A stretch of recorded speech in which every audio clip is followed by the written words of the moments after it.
نزول قرطاج المنتخب التونسي في مباراة عالمية بطولية قتالية وفي ملحمة تاريخية بكل ما تحمل الكلمة من معنى، يطيح ويتفوق وينتصر على بطل العالم المنتخب الفرنسي والمرشح رقم 1 للفوز بكأس العالم قطر 2022 بنتيجة 1-0. لكن للأسف نتيجة ما مكنتش المنتخب التونسي من الصعود لدور ثمن نهائي كأس العالم قطر 2022 باعتبار الكنغر الأسترالي خطف انتصار غالي وثمين أمام الدنمارك بنتيجة 1-0.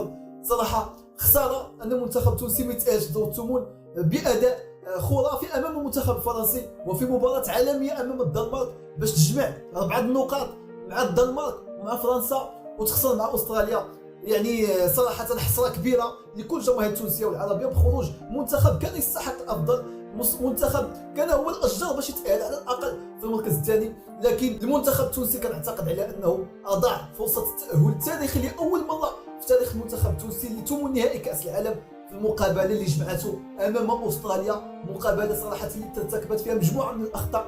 المدرب جلال القادري ما كانش شجاع، ما عملش واحد التشكيل منذ بدايه المقابله اللي يتناسب مع طريقه لعب المنتخب الاسترالي، ما تحلاش بالشجاعه اللازمه باش انه يهز شباك الاستراليين رغم ان المقابله كانت تبدو في المتناول. مقابله كانت 3 نقاط فيها لازمه وضروريه باعتبار انك اليوم تتفوق على فرنسا، كتعادل مع الدنمارك، بالتالي كتضيع المقابله اللي كانت سهله على الوضع. وهنا ايضا نبغي نفتح واحد القوس ونتكلم على عقليه اللاعب العربي بشكل عام، عقليه صراحه ما مفهوماش. شفناها مع المنتخب السعودي اللي الكل في المباراه الاولى كان كيعتقد على انه غادي يخسر بحصه عريضه ب4 و5 و6 امام المنتخب الارجنتيني، لكن العكس اللي حدث. منتخب سعودي باداء عالمي وخرافي في مباراة ملحمية ينتصر ويتفوق على ميسي بنتيجة 2-1، وكيجي في الجولة الثانية في المباراة اللي الكل رشحوا باش انه غادي ينتصر ويحسم مسألة التأهل ديالو دور الثمن النهائي كأس العالم قطر 2022، كيجي امام منتخب بولندي جد متوسط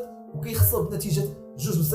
المنتخب التونسي امام الدنمارك الكل كان كيعتقد على انه ما غاديش يظهر ذاك المستوى الكبير، الا انه تونس كتفاجئنا وكتعادل امام المنتخب الدنماركي عتيد جدا.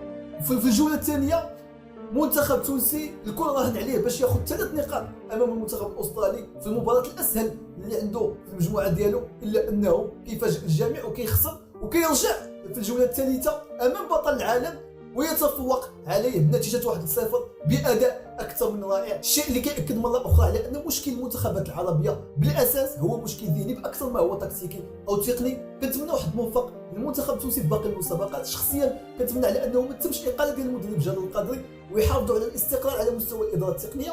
ماشي سهل انك تاخذ نقطه امام الدنمارك وتنتصر على فرنسا وتوصل للنقطه الرابعه في وجه جد مشرف للكره التونسيه. شخصيا كنتمنى على انه المدرب تعطاه فرصه باش يخدم، باش نشوفوا المنتخب التونسي قوي جدا في كاس افريقيا القادمه بالكوت ديفوار. حظ موفق لكل المنتخبات العربيه المتبقيه. اللي مازال ما شاركش في القناه هذا هو الوقت بالشرط، فعلوا زر الجرس باش يوصلكم جديد اول باول، ديروا لايك. تحياتي لكم والى فيديو